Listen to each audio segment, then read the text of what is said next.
Hi, I'm Tony Fair, founder of Victorian Grooming Company. Is your beard feeling dry or the skin underneath itchy? Maybe you'd rather soften and tame your beard instead. Our classic collection of beard oils, balms, and soaps will leave your beard looking, feeling, and smelling amazing. And if you prefer shaving, our pre-shave oils and shave soaps will give you a smooth and razor burn-free shave. Handmade in Edmonton with natural ingredients.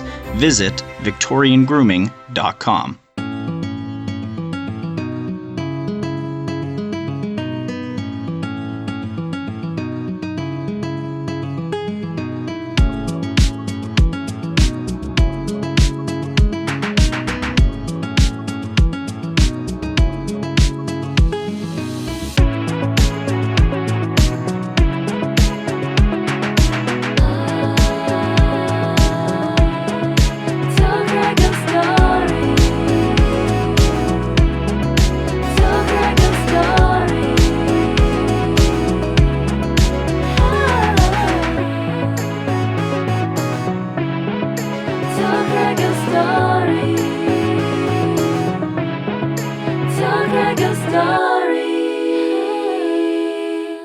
Hello everyone, Craig here. Welcome to another edition of the podcast, Tell Craig Your Story.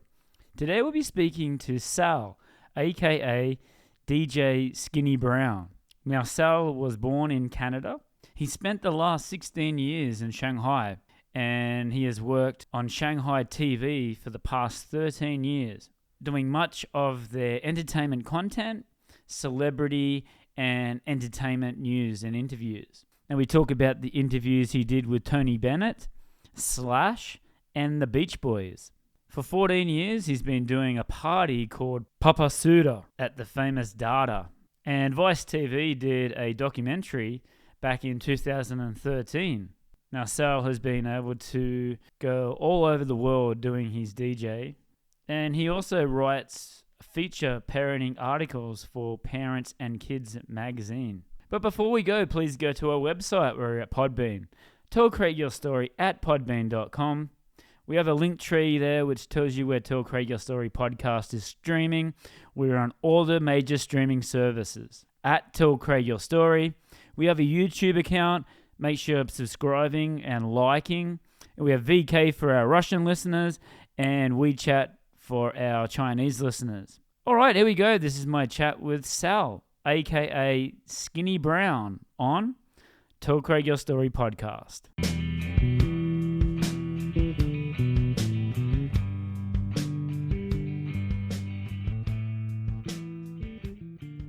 Hey Sal, how you doing today? Pretty good, man. Thanks for having me. No worries, thanks for your time. First up, your son's a bit of a daredevil. He's had a little bit of an accident. He's doing okay. Yeah, man, he's doing all right. He was skateboarding, hit the kicker pretty fast, landed hard, fractured his foot.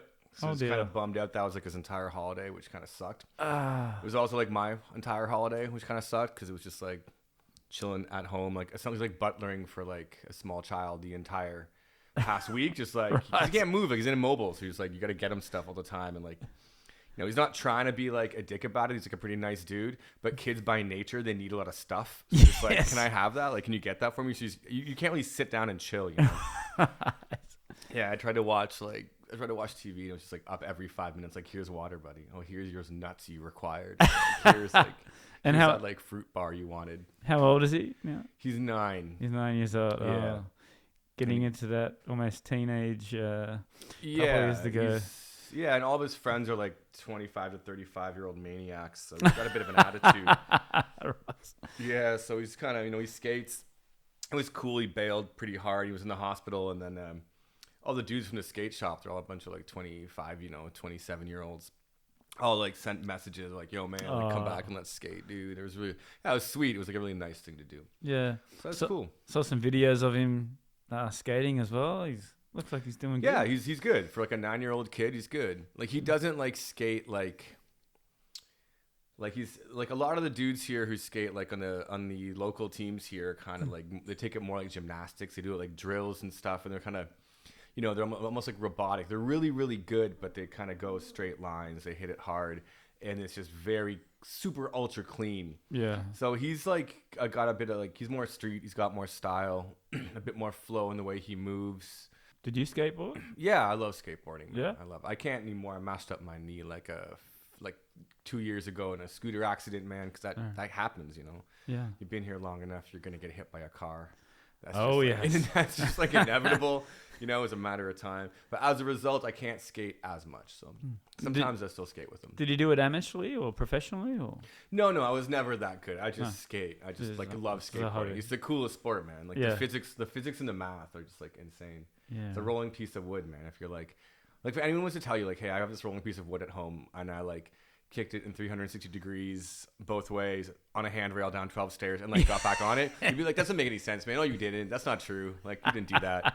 That's lies, man. That's craziness. But it's cool. It's a cool sport, and I'm happy he does it. Yeah, that's awesome.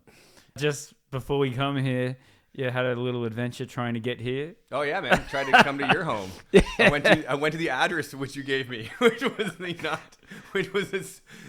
was not you. Not my address. Yeah, no. I went to building 25 and apartment 102, walked on in, and some dude with like a saw, just like sawing. I don't know what he was sawing. I think it was like the legs off a chair or like a bucket or something. But he had a saw and he was like, "Why are you in my house?" And I was like, I'm here to see a friend. Is this not the address? Like, like this is not building 25, apartment 102? And he's like, "Yes, it is. I live here." And I'm like, "Oh, okay then." That's what happens when you can't read Chinese and you just send like, where am I? Okay, I'm here. And it didn't send it to one. It sent it to. It's all right. He was a really nice guy. Okay. He was just gave me the thumbs up. That Chinese like Chinese is so good. He gave me like a solid like thumbs up, and I was like, yeah, thanks, man. Let's do this. Been a lot of like just screw faces today. You kind of looking at you like what are you doing, man? Even at the restaurant. Yeah, absolutely. Yeah, those like old sushis are like serious screw face. Yeah. They saw the microphone and like, oh, you're up to no good. So 14 years in Shanghai or China? 2008. So I don't know, 15, 14. I don't know. I can't do math. But yeah, it's been a lot of years. It's a long time. What was the initial reason for coming to Shanghai? What sort of motivated you? I was living in Japan at the time. I'd moved from Australia to Japan. I'd been in Japan. I was living in Japan for a year. You said you lived in Australia as well? Yeah, I lived in Australia for like a year, and I really liked it. Whereabouts? In a small town called Lismore. Oh, right. Yeah, big up Lismore, man. Mullumbimby, the Shannon, large up, big up, like New South Wales. There you go. Yeah. What a small world. I'm from Newcastle. Lismore is probably like a... It's. I drove my car there. It was like a 10 or 12 hour drive. It was a mission. Yeah. But it was cool. It was like, I like that neighborhood, man. It's just like macadamia farms and avocados and like hippies, man. Serious hippies out that way. Yes, the farm. But I'm gonna retire out there, man. That's my plan. I loved it out there. I was working at a record store. Yeah, right. We were like 20 minutes, maybe a 20-minute drive from Byron Bay, from Nimbin, from there you go. The Shannon. Not even Shannon, the Shannon. Like, were you doing DJing in Australia as well? I was for a minute, and then I needed to like stay longer. I didn't want to like pick fruit or nothing, so I got a teaching degree. Right. So I went, and like it was the easiest way. It was like a 1-year degree. It was super chill. I didn't even really go to classes, to be honest. It was, I don't know. I just paid for it, and then I occasionally went to some classes, and they gave me a teaching degree. So I have a teaching degree now. There you go. But it gave me a chance to like live in Australia for like a year and I guess a year and a half. I loved it, man. It was super chill out there, dude. When I moved into my apartment, the dude, like the landlord, I remember he was like, look, man, I can't do a good job. He was like, look, mate, there's a python on the ceiling. I can get him out for you. But if I do, you'll have rats. And I'm like, well, I don't want rats. And then like he straight up like, yeah, so the python was there, but I never really saw him. I just saw like a piece of him like go through this like little kind of really crappy ceiling board. One was broken, like a little hole, and you just see like a part of his body go through it. Wow. But yeah, it was cool. Flying foxes, man. You know, like a fox with wings. Yeah. It's huge. It's like a dog with wings, man. Yeah. That's a real thing. People don't believe me when I tell them. I'm like, it's not bad. It's a flying fox, man. It looks like a fox with wings. It's huge. It's like, it's massive. And they go in flocks, man. Yeah. It's not like one or two of them, you know, it's a ton of them. Oh yeah. And if you have like a fruit tree, they chill in your fruit tree and they crap on the hood of your car and they rust it out. It's like, dude, it's sort of like, that's monster shit, man. Like, it's crap can rust your car. Like, that's madness if you think about that, you know? Yeah. Brown snakes and insects. Yeah. And did you see some shows there in Byron Bay? Yeah, I saw tons. I was DJing with Cora. They're like a band from New Zealand, like a kind of metal reggae band. I played with Fat Freddy's Drop. They came down and played a show. Pretty much like anything reggae related for like that entire year. I played all their shows. So like the only guy with like reggae. Right. So like proper Jamaican reggae. So they were like, come through and play some reggae. But yeah, I did a ton of stuff at the Beach Hotel, and I was playing at La La Land, some more houseier stuff, which was super fun. Yeah, it was nice, man. I really, really enjoyed Australia. That was like that was 2007. So I don't know. I'm not sure. Or 2006, sorry. So I don't know. I heard Byron's a bit different now. It's very touristy. Yeah, there used to be like tons of bands would just come through. Yes. Like amateur bands would just be playing like every weekend. They're still doing the big festivals there from what I see, like blues festivals and jazz festivals. And I mean, Brisbane's cool too, man. I like Brisbane. Yeah. Brisbane's dope. Yeah, it's very close to the border there. I liked Australia. A tiny bit racist, but like fun racist. So I was like okay with that. Like a joking...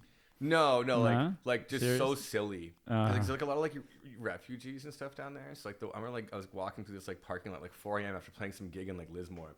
These dudes were like, "Hey, Darky, go back to Uganda." Was it Uganda? Go back to Uganda. I'm like, no.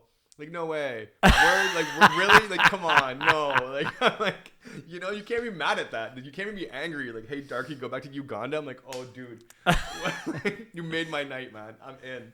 Thank you, man. Thank you. Well, you just said that they're very well educated, but then you've got some that are not so educated. Yeah, I guess they're still going to... I mean, if you're at the bar at 4 a.m. in Lismore, it's not like a... You know, it gets to a point where it's not super chill. Not too many lawyers or doctors. But it was still like super fun, man. Like, it was like super fun. I loved it. People were like lovely, and you know, they were really nice. And 90% of the people were like just gems. Yeah, absolutely awesome people. Yeah, very chill. And I relate that back to Canadian people as well, and Canada in general. I went there a couple months ago. Just a great vibe. Very chill. You were in Canada? I went to Montreal. Montreal's wicked, first time, yeah. It's such an underrated city. Yeah, and really just loved the chilled atmosphere. And they'd start speaking in French, and then I'd go, "Oh, can I get that from the menu?" Oh, yeah, sure, no problem. Yeah, like immediately. It's like completely bilingual. Yeah. That city's so underrated, man. That city, like if you have got like a new idea, like art, music, like intellectual, literature, whatever, fashion, design, like that city just supports. Yeah, that city's so dope, man. There's so much music and like art and vibes. It's like every corner, every piece of that city's got vibes. And I always see like the Montreal comedy. Everyone had like sure. the big comedy show. Yeah, I actually saw Jerry Seinfeld there. It was amazing. How was he? Was he good? Incredible. Really? Yeah. Just one of those things that you want to tick off the list. Greatest. Yeah, he's a legend. So funny. That's dope. You saw him in Montreal. Yeah, that city's amazing, man. So when you left Australia, you went to... Living in Japan for a year, 2007. I went on holiday, Thailand, and then my plane stopped on the way back in Shanghai. I was sitting next to this Italian guy, and he brought me over to... this Italian guy lived in Shanghai. I had a 10-hour layover. He's like, look, man, it was like 10 a.m. I had the whole night. Sorry, it's 10 p.m. I had the whole night. And he was like, man, come out. So he brought me to this little bar called Logo, back in the day. This was one of the first bars, first underground spots in Shanghai that really existed. There was nothing before that, you know. Yeah. It was Season Logo. I went there, and it was reggae. You know, they're playing reggae, which is what I play. I was like, no way. So I was like, yo, man, if you have your stuff, and back then it was CDs. So I had my book of CDs, and played a set, during my layover, and it was awesome, and I loved it. And I just never got back on the plane. I had a 72-hour transit visa. I went back. The guy who ran that place, I'm not gonna say his name. He's a legend. He runs a bunch of spots. Yeah. He was he helped me get a tourist visa, and then I stayed and I found work, and I just never got back on the plane. Yeah. I kept telling my work, and I was working at a bar in Japan, so they were pretty chill about it. But I was still look, I'm not gonna be back. They're a little bit pissed off about it, but we're still friends. Yeah. But I never got back on the plane, and that was 15 years ago, I guess. Wow. Yeah, and that was it. The people that I've interviewed that are musicians here or have been musicians at that stage said it was like the Wild West, and it was such a good vibe musically. So, your opinion, what was the vibe like there? I mean, it was a really cool situation for like a number of reasons. Like 2008 was the Olympics, and 2010 was the World Expo. So like you had this huge influx of like talented expats coming into the city just to help with stuff, just to consult and help build, and I mean, China was still kind of young at the time. It was the first time China was like, hey world, look at me.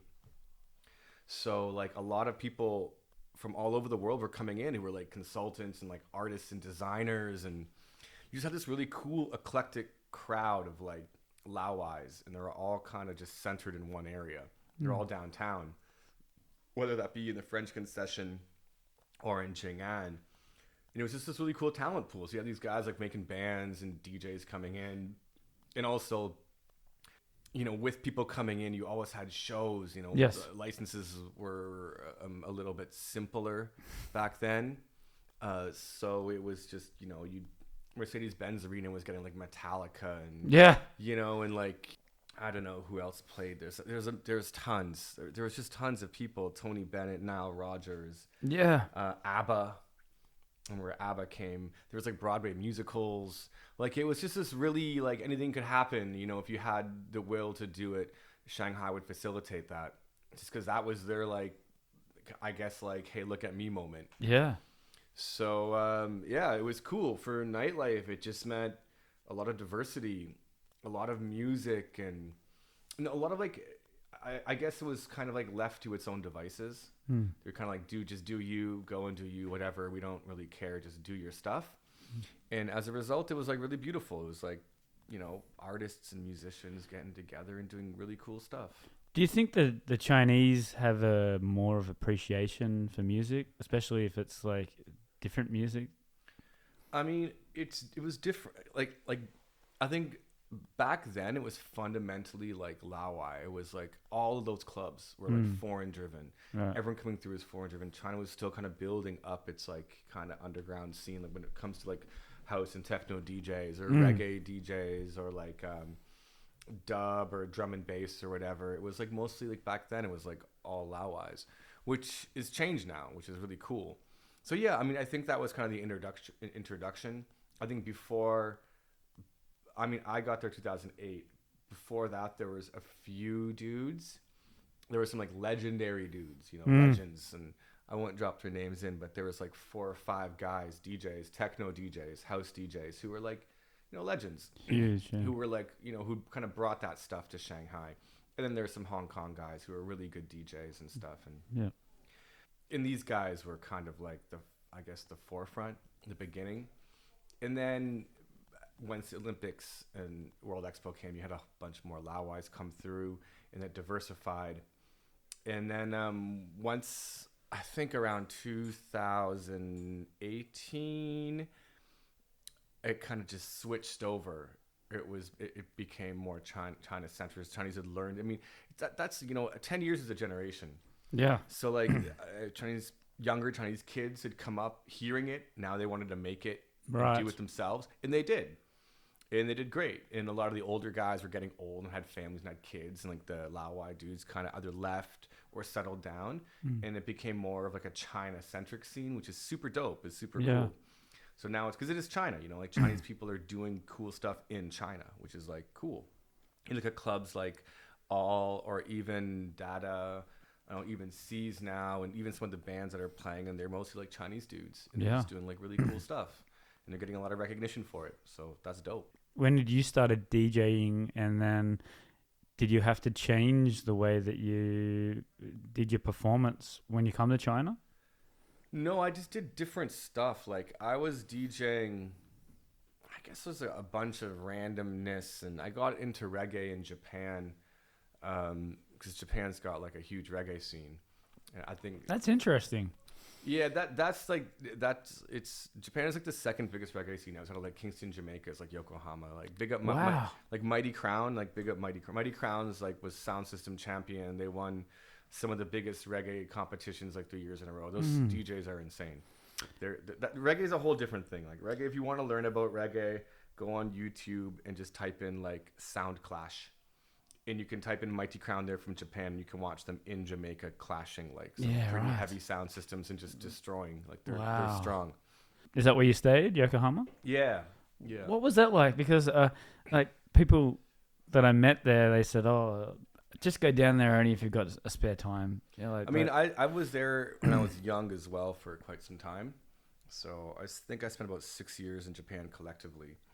So like I have I mean I feel like I have a connection. Like I speak pretty good Japanese. You know, I can read and write reasonably well. My kanji kind of sucks now. It's been a while, and I still maintain it. You know, I have like Japanese friends. I still try to maintain it.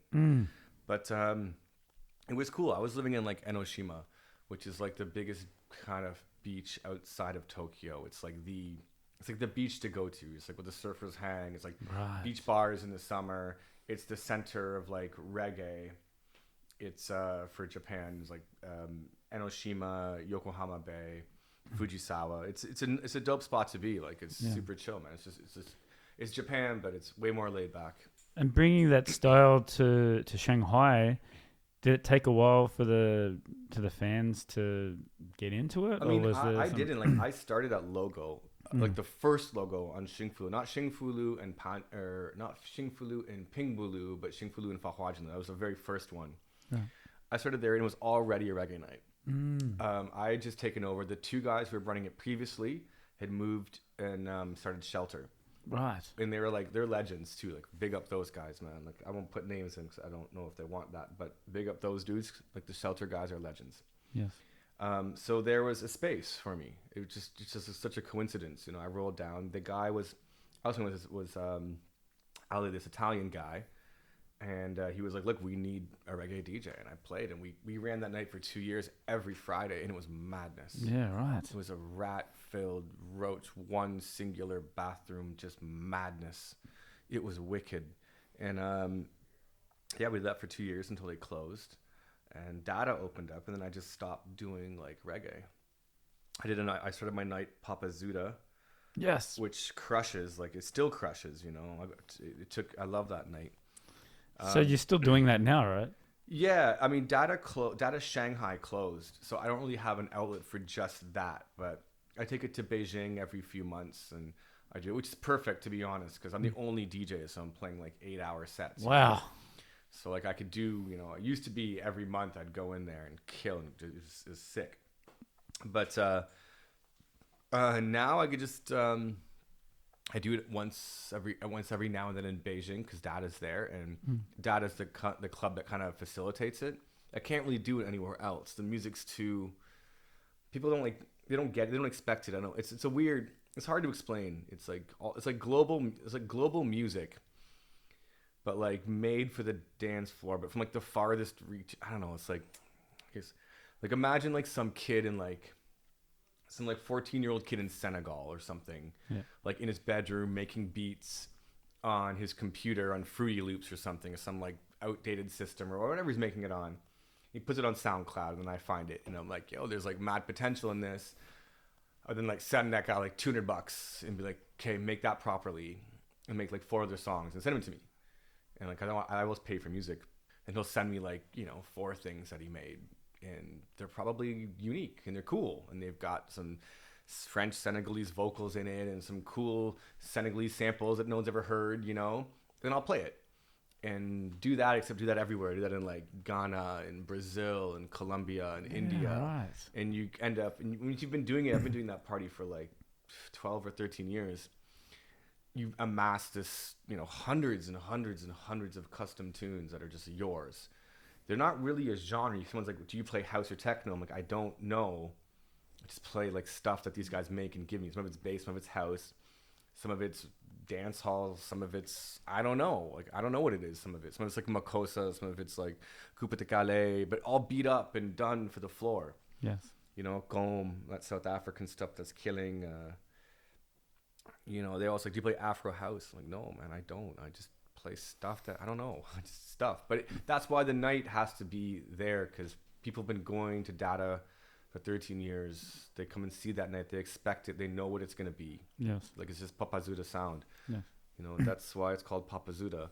I'm skinny brown, but that's the name of the sound. Right. You know. And how far does it go back in Chinese music history? I mean, I've been doing that one. First one was 2009. Yeah. 2009 was the first one. I did that with, I won't put names in it, but I did that with another fellow who runs another club now. He's also a legend and a great DJ. Yeah. But yeah, it goes back from 2009, man. And it was sick. Like Vice came down, did a whole thing, like reviewed it about reggae. So we brought this guy in from Jamaica. Either way, it was just, every night was awesome. And then it kind of slowed down. I got old after the COVID lockdowns and stuff. It kind of slowed down. I think I was old and I got tired. Yeah. How was that for you with the COVID? Like, I know it's a difficult time in everybody's life, but for people in Australia, I mean, they don't get to hear those types of stories, especially people living it. So for you, what was that experience like? Honestly, man, honestly, for me, it wasn't that bad. Like I'm chill with it. Yeah. I was at home. My kid was at home. He was studying online, so I could actually see his classes and hear his classes and be like, dude, I know what you're up to. I can see your homework. Like, dude, do your homework, man. I know it's there. I can see it. I heard it. It's happening. I really liked being able to see his shit daily. That was super cool. Yeah. In terms of just observing his education. For us, I don't know. I mean, stuff was a bit more expensive to get food. We had plenty. We weren't struggling, to be honest. I know a lot of people were, and I mean no disrespect to the ones who were, but we were chilling, man. Like, I got to work at home. I was rested. I wasn't waking up at 6 a.m. I was reasonably well rested. I was okay with it, man. Yeah. And I have a nice place. It's a decent spot. I've been here a long time. We set at a good spot. I had my girlfriend with me, my kid with me. We were just chilling. Yeah. Yeah, it was nice. You can do it as a positive and a negative. Like, you can be a negative and get all depressed and lonely, and then you can look at it and say, well, hey, these are the things I want to do for the next time. I'm going to listen to new music, read a book that I haven't. Man, I had, just before that, I had ordered, I've never really produced much. I don't really make my own music, right? I just kind of DJ other people's music. So I've always wanted to make stuff. So just before COVID hit, I had ordered an 808, a 909, a 303, and a MP. What's the Roland 404 sampler? Right. So I had all this time and I had all this equipment and I had all this, I MIDI patched it all together and I just made a bunch of music. And I built a live set. And as soon as we were back in the clubs, the very first thing I played a live set. It was dope, man. Played an hour and a half on those live machines. It was super fun with samples going off and really making stuff that I wanted to hear, which was really cool. I never had that chance before. And even now that I'm back out, stuff's open, I don't have time to do that, man. Yeah. COVID, I made music and I saved money. Yeah, absolutely. It was very cool to have that look at your bank balance and go, oh. Yeah, wait a minute. Oh, damn. It wasn't bad. And I got rest. I saved money and I made a ton of music. Well, there you go. Yeah. I was actually okay with it. Yeah. And switching topics, I do believe you've also, while you've been here, you've been on TV as well. Yeah, that was my first work here. I was an associate producer with Shanghai TV, and it was dope. Yeah, I loved it, man. It was the best job I've ever had. How did you get involved with that? Honestly, man, I just submitted my resume. Yeah, right. I always filmed stuff, and I had a small portfolio of stuff that I'd filmed and little crappy travel blogs and you edit and. This is 2008, 2009, so it wasn't online video stuff wasn't super active, but I had enough, and originally they hired me for writing, right? So I was just writing and helping with scripts and stuff, and then I kind of moved up into production. I ended up in entertainment, just doing all their entertainment news and stuff, and it was the best job ever, man. I loved it, and I saw everyone there was lovely. It was great. I really, really enjoyed it. Were you on air or just behind the scenes? I was for a bit, but I'm a terrible host. I tried. I never knew where to put my hands. I was super awkward and stiff. I wasn't a good host, but I was on TV for a bunch, a whole bunch of stuff back in the day with City Beat. Right. Yeah, it was dope, man. It broke my heart to quit that job. Honestly, I loved it. What was the reason behind it, if you don't mind me asking? For quitting? Yeah. I mean, my kid had to go to school, and he had, international schools are expensive. So the international school offered me a job, and they're like, look, it was the devil's contract, when just you sign your name in blood with a quill. And that's what it was. It was every stroke of that pen broke my heart. Because I was just like, yeah. So they'd give my kid free tuition, man. So I went and I taught at a school, which I'm currently doing. So I'm like, yeah, I'm doing that. I'm still working with them. I never wanted to leave media because I want to like go back and do it eventually, right? Like when I leave China, my kid doesn't have to go to international school. I don't have to pay like insane tuition. Then I want to be back in media. So I'm still working with the TV station now, like almost daily, like doing something just to keep my hand in that. Like editing, did you say? Yeah, sometimes editing, sometimes scripts. And like I know all the reporters there, and they're lovely. Like they know me, and I know them. They're really nice people. And like entertainment stuff is fun, man. Honestly, it's just chill and it's fun, and and the deadlines are chill, and it's just But when I just do whatever. I'd wake up at like 11. I remember like a few weeks I didn't even go to work. I was at home like a few weeks. That's the life. Yeah, right? It was great, man. I'd drop my kid off at kindergarten and come home and like go back to sleep, get up, like do a bit of work, make sure the footage was in line, and that was done. It was super chill, man. It was a great job. Interviewed 1 million people, like anyone who ever came to China. Yeah. Pretty much from 2009 until 2018. If they did something here, I interviewed them. Well, who's who? And I have a small list. Yeah, man. And on the top of the list is one of my top favorite guitarists, Slash. How did that all come? Absolute gentleman, man. Yeah. Absolute gentleman. Yeah, I love it. His name is Saul, which is also my name. There you go. So it sounds like a lame connection, but it was a random ass connection. It was like, Saul, I'm all. Okay. I'm like, hey, what's up? I know, man. I know. I did the research, man. I know. Yeah. Yeah, and it's crazy. Like if you interview Slash in like Canada or America, you would expect like, it would be like a group interview. It'd be like a kind of style interview. He'd sit down. Each guy could ask like a question. There was like 4 people there, man. It was like, and they mostly didn't care, It was like they would ask a few questions, they'd ask 3 minutes of questions, and they'd leave. But most of these guys have like in their contract like allocated media time. So I think he had about 45 minutes like media time. So everyone left, and he had like I don't know, like 30 minutes or something. And I was like, word, I'm okay, cool, man. Like let's hang out. Like I still have more questions, man. Wow. And I hung out with over like 30 minutes and just asked him stuff I wanted to know, and it was cool. I didn't know he was neighbors with Mr. Rogers. I didn't know that. I did not know that. Now I know that. But it was cool. And he told me like a bunch of stuff that was like kind of off record too, which I won't get into. Yeah. But it was really nice. I met him once in San Francisco. And you know how you meet your heroes, you've done a bunch of interviews yourself, and you go in and you go, okay, just a normal person. But I don't know just about him. He had his top hat on when I met him. He looked like Slash. He had the sunglasses. He just had that rock, and it's like, holy shit. Yeah, for real. Yeah, I think that's one of the first times I was like starstruck with someone. I was like, oh my God, like, dude, Slash. You fit like, the whole... I had Appetite for Destruction when I was like 7. Like on cassette. So I was just like, dude, like, what? I can't believe this.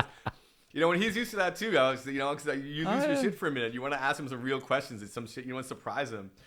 Anytime you interview someone, you always want it to be this like poignant, awesome, like intelligent interview, But in the end, you're just asking the same, you're smiling there like an idiot, just like, all right, man, like cool, like, well, how is this? Like, what is that guy like? Well, what was this show like? Or how you played that? Like, that was crazy. How was it? I saw that show. It's nuts. Yeah. And he was so amped, man. He was like super chill. He was like such a nice guy and like so reasonable.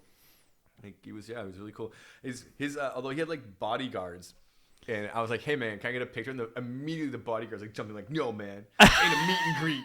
And I had a picture. I had this like picture of it. And I was like, it was like what's that 16th Chapel thing when you like kind of hand off? He's handing off the brush. Like, grab the picture. He signs it and he gives it back to me and they usher me out. And I was like, so I couldn't get a picture with him. But you know what? He wouldn't take a photo with me either. No way. He let me take a photo of him signing my poster, but he wouldn't let me take a photo. Yeah, I couldn't get a photo. It was nuts. Okay. But other than that, he signed my shit. It was like last second. I'm surprised I got it back. Yeah. No one else did. No, everyone else had shit to sign. They were like, no. There was like 2 other guys there. They're like, no, you're not signing shit.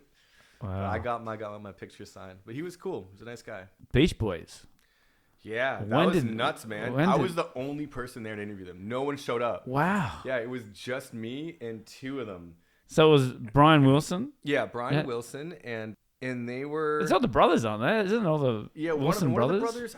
No, it's one of the brothers, Okay, I don't know. It was two guys. I don't think two guys in the Beach Boys, and they were just happy to be there. Yeah, they were like old as fuck. They were just like happy to be there, man. They were just like they were just like so amped. They had half moon smiles on their face, and they were just like, let's do this. And I asked I think about 3 minutes for the TV station.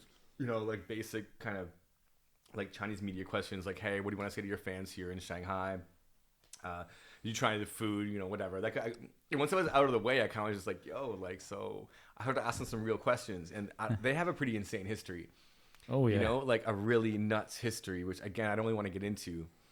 But I was asking some stuff about that, and it just got so real, and there was like, serious looks, and there were smiles, and and like, like, it was cool. It was really, really good, and yeah, they were also really cool. I wish I could get more into that, but it was really cool. So with you being interviewing all these celebrities, how do you accept like praise? Like for me, if somebody comes up to me and goes, "Oh wow, you really did your research," to me that's a compliment. So what is it for you? I mean, it doesn't like some of them. Most of those dudes, because everyone who interviews anyone tries to get that one question that's like really dope. That makes you stand out as like someone who's really doing your job. But to be honest, it's hard. And like once, like there's never been a point where I'm like, hey man, that question was amazing. Actually, that's not true. There has been a few. There has been one or two times. But usually it's just like, they kind of just stop and like think about the question and like, wait, what? Like, oh shit, I wasn't ready for that. Yeah. And then they kind of, but a lot of their stuff I was talking, it was so chill because I wasn't going to use most of it anyways. And they were just old dudes who wanted to talk. Those old guys, man, they just want to talk. Oh yeah. And Shanghai at that time was bringing in a lot of older generation dudes and they just wanted to talk. I didn't have to ask that much. I asked a few questions about some of their stuff back in Hollywood and some of their like party days, if you know what I mean. And they just let go. Yeah, right. And they're just, they went on for like, 5-10 minutes and they're both kind of jumping in like, no man, that's not how it happened. And I was like, cool. I just sat back and listened. I was like, man, this is the coolest thing. Yeah. Because ultimately when you're talking to dudes like that, you really just want to listen. Yeah. Yeah, exactly. Is there one that didn't go very well? Andre Bocelli. Like, Andre Bocelli didn't go well. Not on me. It wasn't my bad. But Andre Bocelli is like deep blind, man. Like, he's blind as fuck. So, like, you got to know that when you talk to Andre Bocelli. Like, he's blind. That's common knowledge. Like, this dude is blind. Like, he's a legend. Give him the respect, and like, I was like, hey, Andre Bocelli, what an honor. Like, he's a fucking legend. Yeah. And my cameraman kept every minute was like, yo, can you please, sir, can you look at the camera? Can you look at the camera? Yo, man, he can't look at the camera, man. He is blind, man. Leave him be. He can't look at the camera. It didn't happen like once or twice. It happened like 5 times. And Andre Bocelli was just like, he just left. He was like, I am so sorry, sir. I'm so sorry. I'm so sorry. Like, I couldn't even get the apology out, It was gone. I was like, fuck. How did you come out Andre Bocelli like that, man? Like, oh my god. Can you look at please look here, Just the face. Eye contact, come on. The face he gave me on that, just this expression on his face, I was like, fuck. But I felt like a piece of shit after that one. But I got some questions in, and he was dope. Yeah. He was dope. I was like, what do you listen to at home? And he's like, he listens to fusion opera pop. Yeah, right. It's not like, like when they put like beats onto opera. He's like, oh wow. I just imagine him going, bumping his head in he probably drives like an X-Class Ferrari or something. Again, blind. He probably does not drive. Fuck. Wow. There's a bunch of them that I want to talk about. Honestly, like Tony Bennett was cool. Tony Bennett was super dope because he just talked about like back in the day, he was talking about like he was still coming up and like Sammy Davis, like the mafia sort of. He was kicking it with like Frank Sinatra Jr. and stuff, but like Senior, he was telling me stories like how Sammy Davis, like no one would go on stage in Manhattan if they wouldn't let Sammy Davis like open. Wow. When Sammy Davis would open, he was saying all this shit like Sammy Davis was like too black for Manhattan but too white for Harlem. Like he couldn't go to Harlem and play. Like if Sammy Davis came to Harlem, they were just like Joker, like get out of here. Because of the blood. Yeah, they just wouldn't let him. They wouldn't let him in. And then you come to Manhattan, it was the same shit. And the poor guy, just like if it wasn't for his crew, like standing up for him, the guy didn't have it. He was telling me like the first time he tried to go see Miles Davis, he'd like wait in line and didn't get in. He was like, I'm Tony Bennett. Like, we don't care. You went to Harlem to try to go see Miles Davis. Like, we don't care who the fuck you are, man. You don't fuck. Get who a the ticket. fuck are you, man? Line up. Wait in line. Wow. Tony Bennett's waiting in line. So I didn't even get in. Didn't get in. But I talked to him about like there's a lot of I think substance abuse back then. He was talking a little bit about that. He was like he must have been like 89 years old or something. He was passed an old away dude. recently, didn't he? Yeah, very recently. He just wanted to talk, He just wanted to like hang out and talk. And he was like a really nice guy. Like there was no one. Again, it was just me and him. We were just sitting on this sofa, and he asked me what I wanted to drink, and he asked the woman to very politely ask the woman to come get me a beer, and he's just a perfect gentleman. Yeah. And just wanted to hang out, and it was really nice. Yeah. It was super nice. He was great. He was really great too. If you're an interviewer and you're comfortable, you want to come in and you just want to listen to them, they just fall into it, and they just. It's been an hour. Yeah, you know exactly. What I mean? Someone has to come along. It's usually whoever comes along, PR or whatever. They're like, "Yo, let's get." Having them on the show. Yeah. Yeah, like we're done. We gotta go. Yeah. But it's great, and every time they always give you like media passes so you can watch the shows and you just chill. You're in the box just chilling, or you're backstage chilling, and it's super nice, man. So do they tend to be a group thing like in the US and Canada where it's the whole bunch of media and? No, it's not. It's like usually like with Tony Bennett, I was the only person.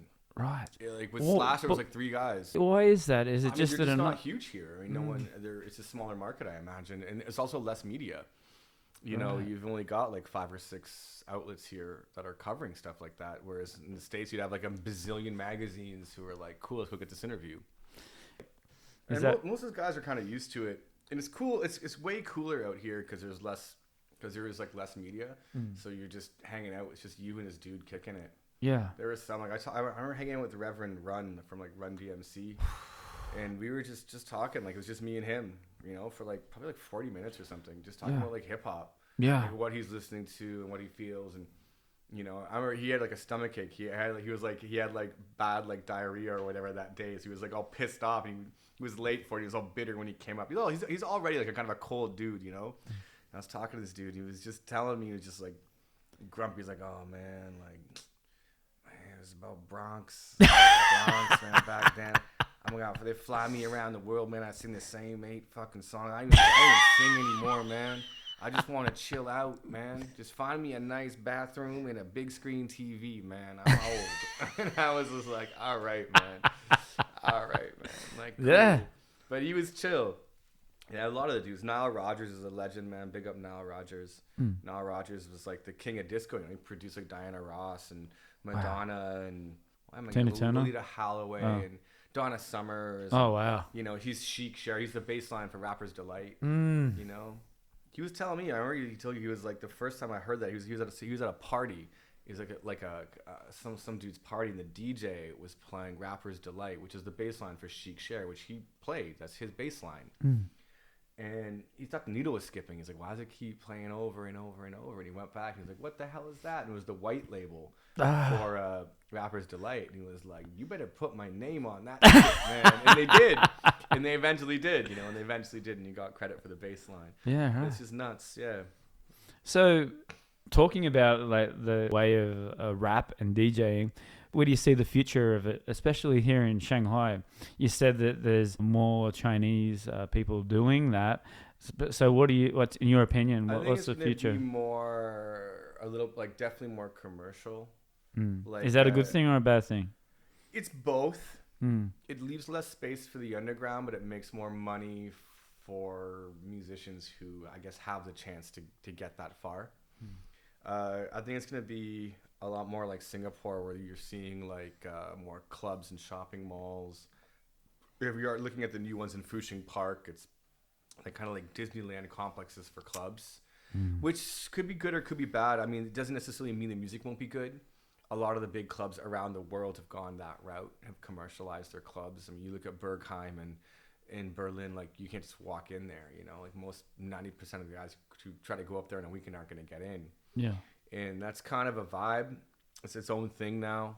It also, like, let's be honest, like it's hard to make money if you're underground. It's hard to put yourself on the map if you're underground.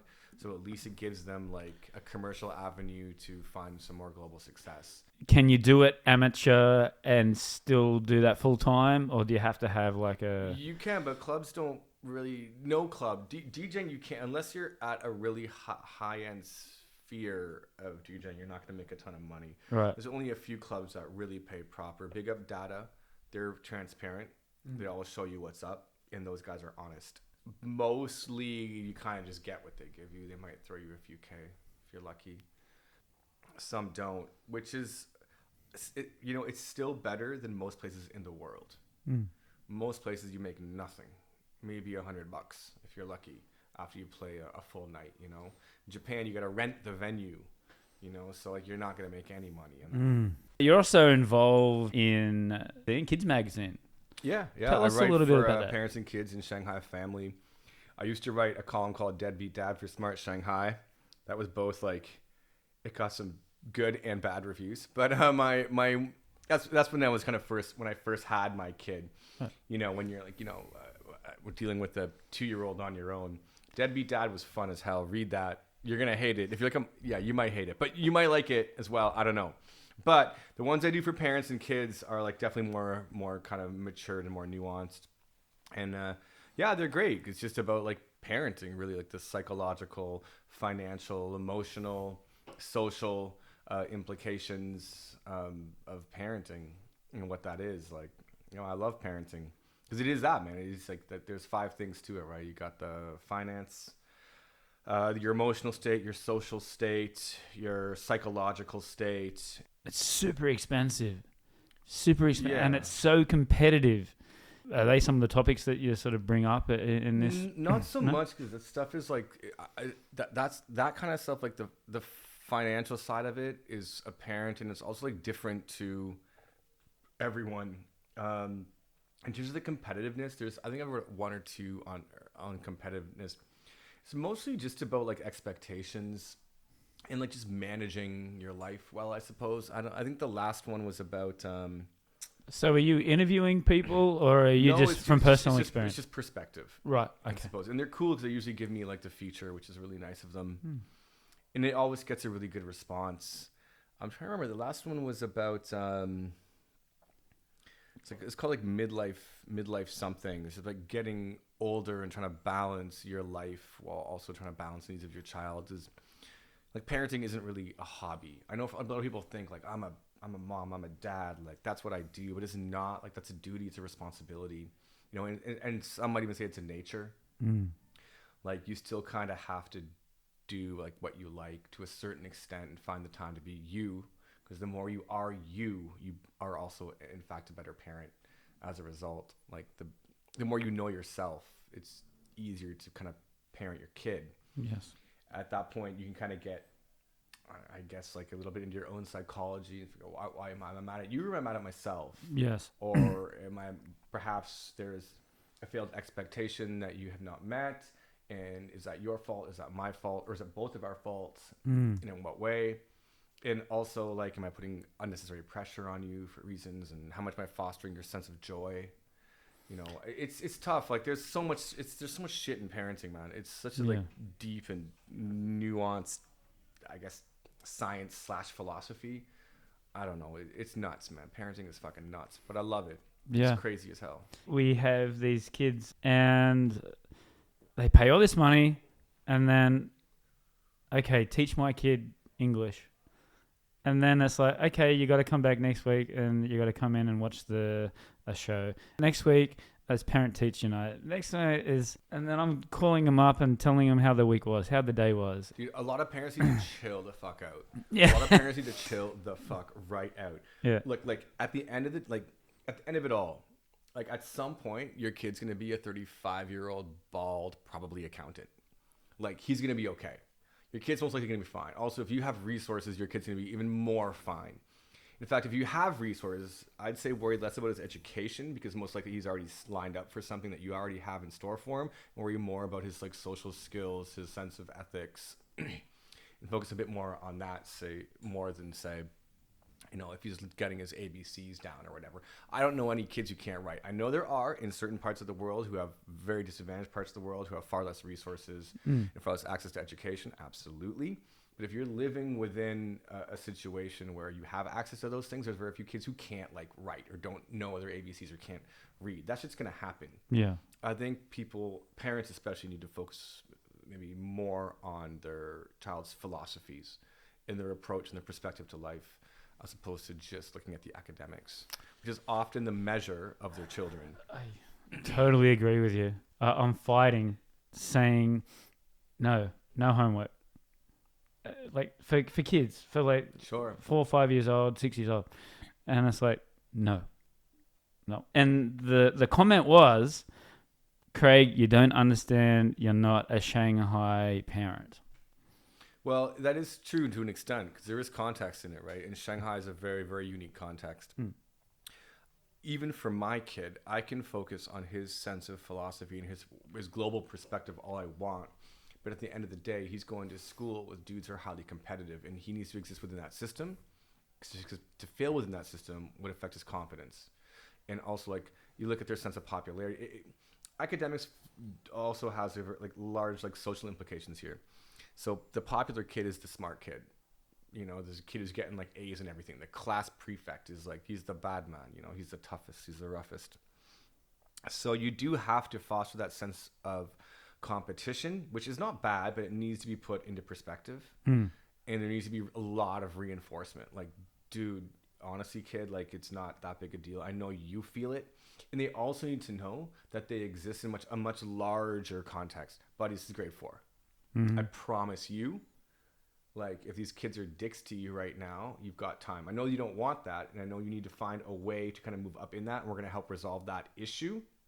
But whatever issues you're facing here, they're not that big a deal, man, depending what they are, because you're going to be 25 one day. Yeah. Probably dope, dude. Like, and like, you kind of have to reinforce the positives a lot. My kid, you know, he has a hard time because his international school went bilingual, which is the state of like a lot of schools recently, which is fine, but it means he has a lot less Laowai in his class and a lot more local influence in terms of culture, which is also fine. But it means he's a lot more competitive and a lot more academically focused. And he's just like, Papa, like, you know, all of his friends left. All of his Laowai friends left right before COVID hit. Like, I mean, like 8 of them. Yeah, it sucked. So he's got this issue now where he's trying to function in this relatively new environment and find his place in it. Being like, okay, I never had to do this before. I've always had a bunch of Laowai friends who just skate and hang and we chill, and it's about hanging out and being social and being polite and being kind and all of these more, I guess, kind of philosophies more than academics. And now he's like, you know, Papa, like, I'm having a hard time. Like, I don't got any friends and it's difficult. And like how do I become popular? Yes. You know, and I'm like, well, man, like, listen, the popular kids are the ones who are either good at sports or good at academics. So those are the two routes if you want to do that. If you want to do that, we can work that way, man. I can help you out. We can work in that direction if that's what you want to do. But also, it's not necessary, man. Like, you don't need to do it.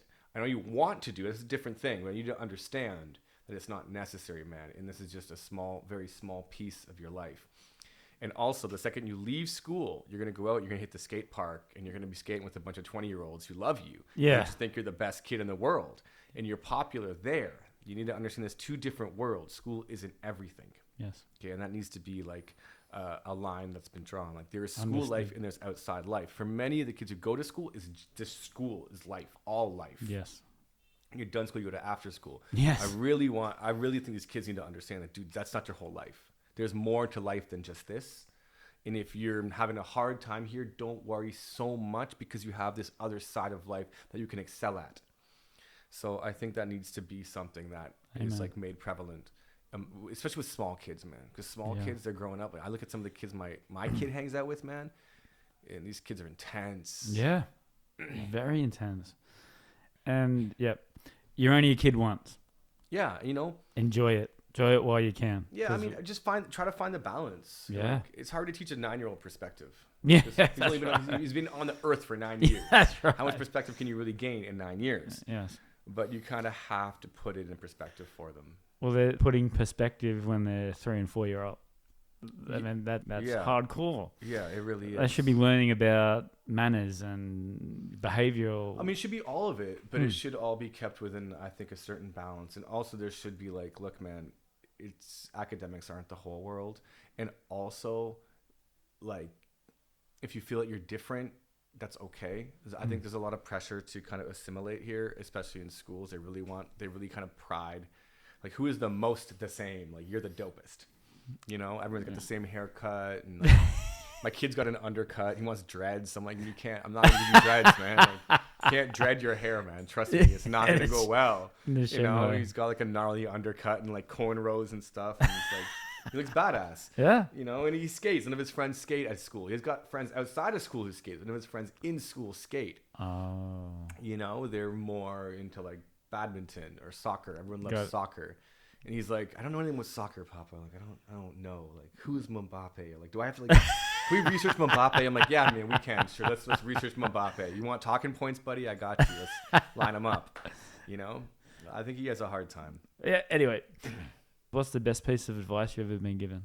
Even at the worst of times, life is still awesome. Right, that's good. And if someone wants to get into DJing that's in Australia at the moment, what advice would you give them? Oh, man, everyone's a DJ. Just download the software, get the little rinky-dink controller, those little play school things, just start DJing. If you want to be a good DJ, I don't know. Find out what you want to do. You want to be a commercial DJ, just download the pop songs and play the pop songs. Walk into a restaurant that's popular and tell them you'll do it for free. And then you'll just slowly kind of climb up a ladder, and that's how you begin. If you want to be like a DJ playing kind of more art, more like you want to make your craft more art, find shit that no one's ever heard, walk into a club every weekend and just demand a slot until they give it to you. Okay. That's great. Your top 2 or 3 as of today, what are your top 2 or 3 favorite artists as of today? Someone I can always listen to. All right, Smashing Pumpkins. I'm going to get backlash on that. But Siamese Dreams, only Siamese Dreams. Great album. Nothing else. Siamese Dreams is dope. The Juggernauts, this is Brooklyn hip hop collective. I don't know if you guys know them, but you should. Big up the Juggernauts. And Supercat. Okay. Your 2 or 3 favorite books? What's his name? Mike Harris. Is it End of God or End of Religion? It's just super anti-religion. It's a good book though. And End of Faith. End of Faith by Mike Harris is a great book. Bushido by Inazami Tobe. Big up. You know what? Recently, I just read it's not a book, it's a graphic novel, The Last Ronin by, it's a Ninja Turtles comic. All right. I buy them for my kid. Right. But this story is so sick and it's such good art. Like, it's so dope. Yeah. I must have read it I read it once. I read it in like an hour, and I read it like 6 times after, and it's so dope. It's brand new. The Last Ronin. Read Last Ronin. It's the newest Ninja Turtle comic. Got it. It's not for kids. It's definitely an adult comic, but it's so sick. Awesome. Like, all the turtles are dead. You know, they're all dead. Really? There's one alive. He's got no mask on, so you don't know who he is because turtles just look like turtles. Oh. And he's just trying to avenge the death. He's like an old man. He's just trying to avenge the death of his brothers and his masters. Wow. And he's cutting through New Tokyo, which is a cyberpunk city of Tokyo, to fight Karai's daughter, who is the last descendant of Shredder, and it's gnarly as fuck. It's like blood and guts. It's so like touching. Right. Like it'll bring a tear to your eye. Wow. And at the end, I don't want to spoil it, but it's just such a sad ending. But it's great. Wow. It's a great fucking book. 2 or 3 favorite movies. Natural Born Killers. Come on. Be Kind, Rewind. And Back to the Future 3. I just watched the musical in New York on Broadway. For what? On Broadway. Of Back to the Future? Yes. What? I didn't know that. There's a musical about that. Just come out. No. Last month. Is it sick? It's amazing. No way. They've got like the flux capacitor and the time machine, and it goes up and it turns around and like visually, is it sick? Oh yeah, it's amazing. Really? Yeah. So they changed that. They don't shoot him anymore. They don't shoot him. He takes some sort of chemical. Oh, I see. Yeah. I see. So politically, yeah. Oh, he said the Arabs didn't he say the Arabs were coming again? Right, the Arabs. Yeah. So they politically they can't do that. So they changed the story to. Oh man, they should have let that shit ride. He took some plutonium or something like that. And then that's right. Yeah. Doc, right? They shoot Doc. Yeah. So it was pretty much all Back to the Future 1. The Middle East. And Doc Brown. Yeah, he goes back into the future and he runs into the hay thing and it was really cool. I love Broadway musicals, man. I don't like cats, fuck cats, but I saw Wicked here and I loved it. I got tickets to Titanic. Oh, wow. So I'm gonna go see Titanic next Saturday, I guess. Not this one coming, but not tomorrow, but the one after. I'm gonna take the kid and take my girl. It's really cool. Shit. Yeah, all right. 3 places you've been to, and then 3 places that you want to go to in the future. Man, Mount Koya in Japan. Koya-san, where they bury the emperors and stuff. Redwood forest on a mountain. Redwoods are enormous trees. Redwood forest on the mountain. There's no hotels. Like you have to ask. They let you into the temples if you're cool. They let me in. I stayed a few months with those guys. They kicked me out for having sex, which happened. That's how it happened. Those rice paper, they're rice stores, and they don't like block anything. Yeah. So they were pissed about that, but they're still cool. I still talk to the monks. That's a dope place. Go to Mount Koya, Koya-san, Rio de Janeiro, Brazil. Agreed. Their sound is so gnarly, so dope, and like their vibe is so rad. Miss that place. Spent a couple of years in Rio, and Rio is dope. Hang out in Rio. You know what? Fucking Montreal. Montreal's sick, man. Like every time I play a show at Montreal, standards are so high. Like the quality of like art, the quality of I play at clubs with the best sound systems I've ever seen in my life. Like their standards are so high on everything they do. Montreal's dope. Whether you're like getting a sandwich on the street, it's like the best sandwich you're gonna have on the fucking street. If you go to like a club, it's gonna be the best sound system you've heard. You go to an underground club, it's gonna be the grimiest club you've been to. That was great. The underground club that I went to was amazing. I played a dubbed reggae party in the basement of a Jamaican restaurant with exposed pipes. And if you jumped, you'd hit your head on them. And they were serving beer out of paper cups until like the sun came up. It was fucking rad, man. Yeah, right. It was so dope. Wow. Yeah, big up Montreal. Last one. Who's your greatest inspiration / hero and why?